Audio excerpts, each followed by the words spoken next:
What's going on, everyone? It's Justin here, and today I've got a video that I've been wanting to make for quite a while now, and that is a home office matte black themed desk setup tour.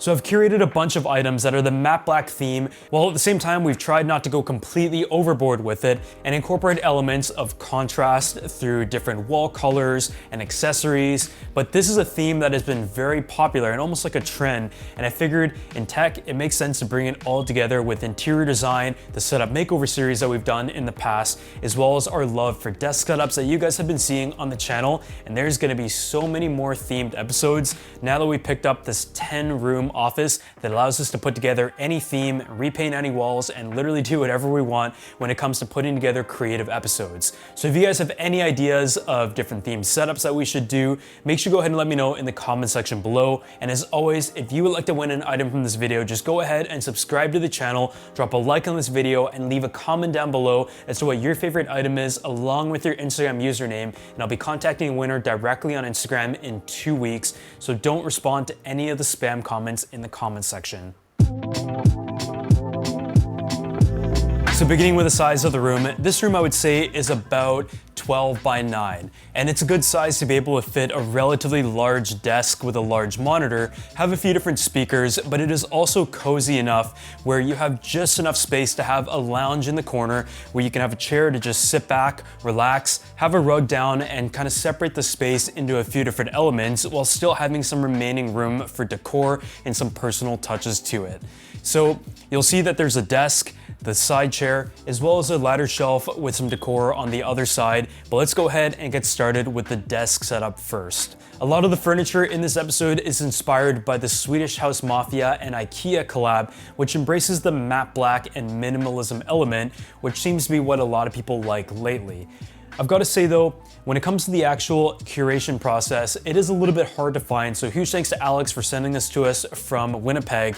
But if you're able to find it, it is a relatively affordable collection that we've picked up a lot of different pieces of. So putting together the desk itself, you can see that this is a very simple desk.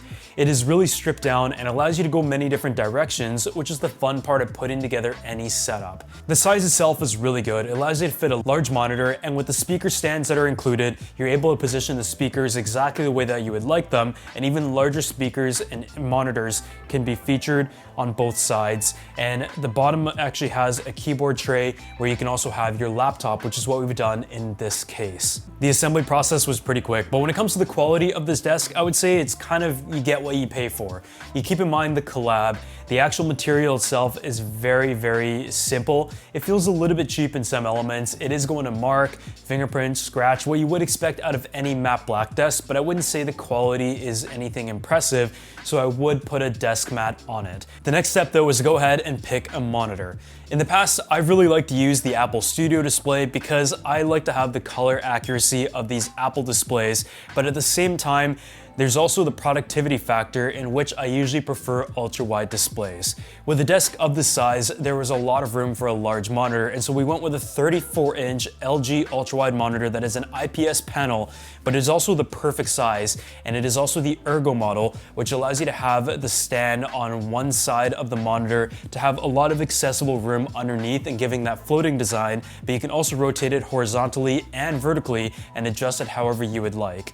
I think for anyone who likes to use a timeline format, whether it is video editors, photographers, or people who are working in music, this can definitely increase your productivity overall. But even if you're in something like real estate or just a student and you want to have multiple different windows open, ultra-wide displays can really benefit from this type of layout. Being an IPS panel, this LG display looks really good. I think the colors are very accurate and vibrant, but definitely not as accurate as something like a studio display. You definitely do want to calibrate it if you're doing a lot of color work, but I would say for general productivity, I've always enjoyed using these LG displays.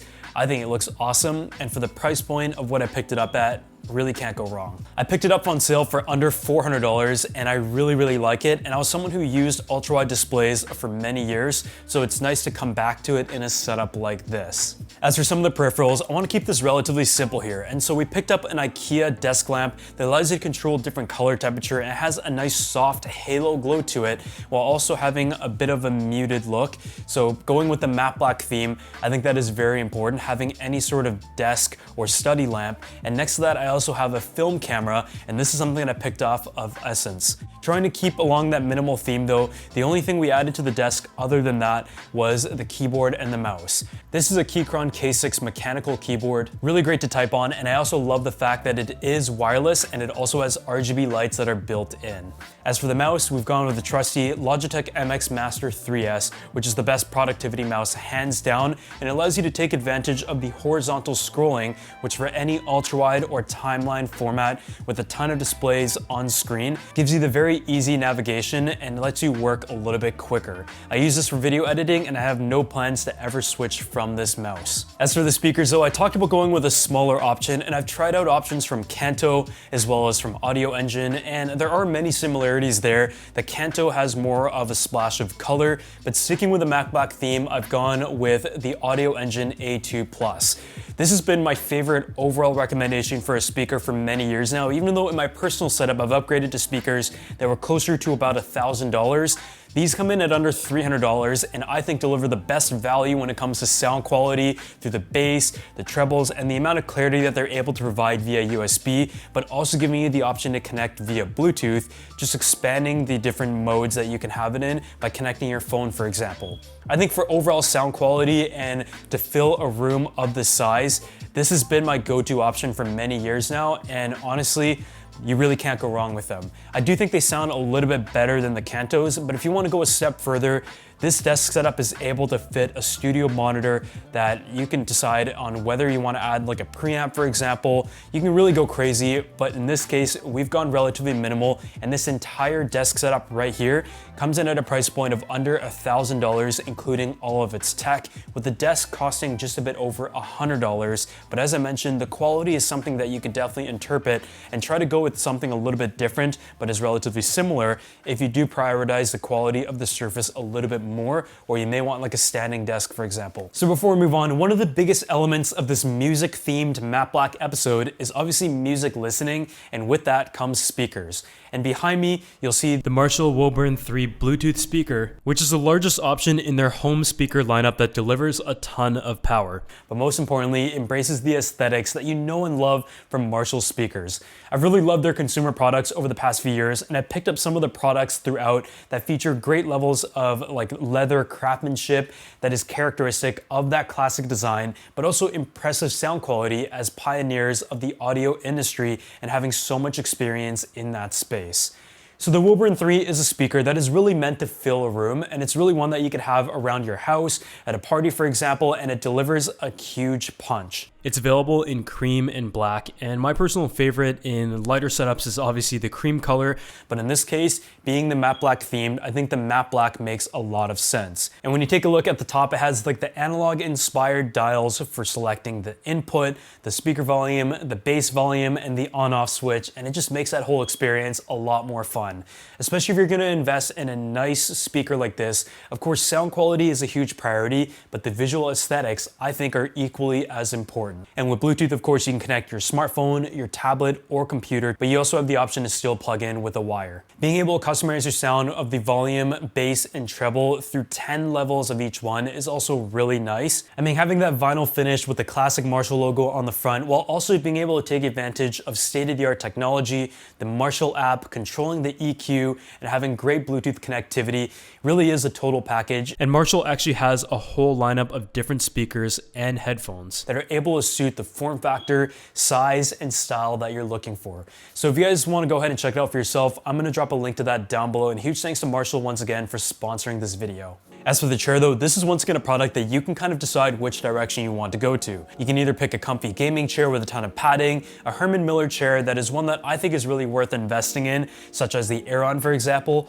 or you can go with like a dining chair. The one right here is from Rove Concepts. It is a black boucle finish, super comfortable, and the reason why I chose it is because usually with a wheelchair, I end up like rolling around all over the place, and so this is a video set that we're gonna be used to film videos, so I went with something that didn't have wheels, that way I don't move around as much, but I think it is a super comfy and stylish option. As for the wall itself, I do usually struggle to pick what to put on the wall and how to configure it specifically, but in this case we have a mix of stuff from the Ikea Swedish House Mafia collection, as well as Ikea themselves, a clock, and then a piece of art that I found in storage. So for starters, going from the left to right side, I have this piece from the Daniel Arsham collaboration, which was his art set. I believe it was a set of 5, and I have the other ones displayed at my house, but I just figured this one piece didn't really fit in my setup that nicely, but it really fit this setup specifically, and I just put it in like a cheap frame that I picked up from Michael's, and it just fills that corner very well. Above it though, we have the Swedish House Mafia LED board that just displays a really fun continuous pattern and just brings a bit of life to the setup, and that plugs in via USB Type A. Next to it, we have the Ikea pegboard, and this is really good for storing like magazines, as well as pens and peripherals, and just any other accessories that you might have on your desk. And sometimes we actually fill the entire wall with these pegboards, but in this case, a small one is able to fill that gap very nicely. And to round things off, we have the Ikea clock. You might notice though that even though we've gone with like a matte black theme in this specific setup, I wanted to contrast the walls. So wherever we had black furniture, we had a white wall to just allow the furniture to stand out and stick out for itself. Whereas on this wall right here, we actually have some millwork that was from Turkey that I picked up from Etsy that is all pre-cut and very easy to glue, nail, and install on the wall, and just put a coat of paint on it, and there you have like a nice contrasting wall. And so all the walls around this room are actually white, with exception to a very dark color called soot, which is almost like a dark grayish black with a heavy blue undertone, just to give it some life to it so it's not completely matte black.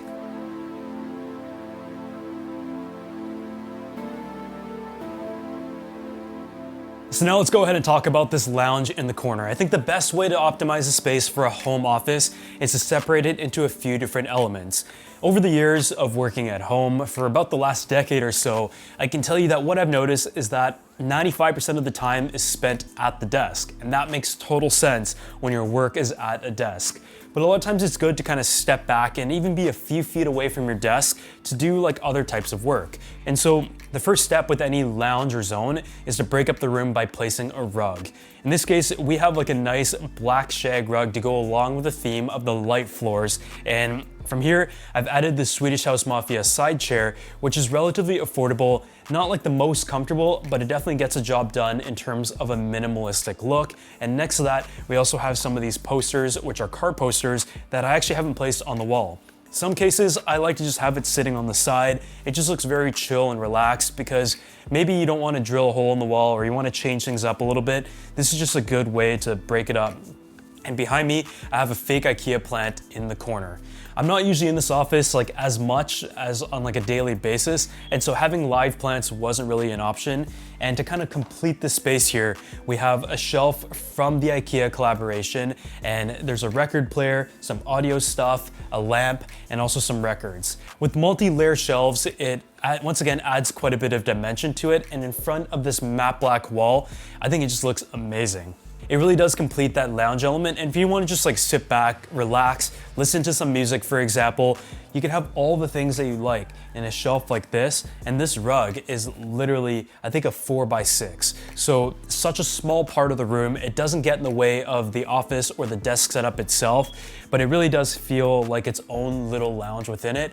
And towards the other side here, we have a shelf that you guys have probably seen and is very familiar, and it is a ladder shelf from Wayfair. This is a shelf that you could pick up for under $200 in a lot of cases. I've seen it on sale before, and it is essentially a replica of like a CB2 shelf that will usually run you between $600 to $800. And what I like about this Wayfair variant is that it is smaller. It is not as tall as the CB2 one. So in a room like this, I just have a bit of a wall to fill up, and it's just a great way to seamlessly add a nice level of contrast to that white wall while tying into the matte black theme and having a bunch of display items that are just things that I like or have collected over the years. So the desk setup theme itself, as you can see, is one that I've kept relatively simple. The display is one that I'm a huge fan of. The LG option is one that you just can't go wrong with, and a 34-inch ultra-wide is one that I'm so happy to go back to because video editing really is sped up when you have a monitor like this. And with the Logitech MX Master 3S mouse, just makes things a lot easier to work with. But otherwise, thank you guys so much for watching this video, and as always, let me know down in the comment section below as to what theme I should work on next, and if you enjoyed it, make sure you go ahead and drop a like, subscribe to the channel, and I'll see you all in the next one.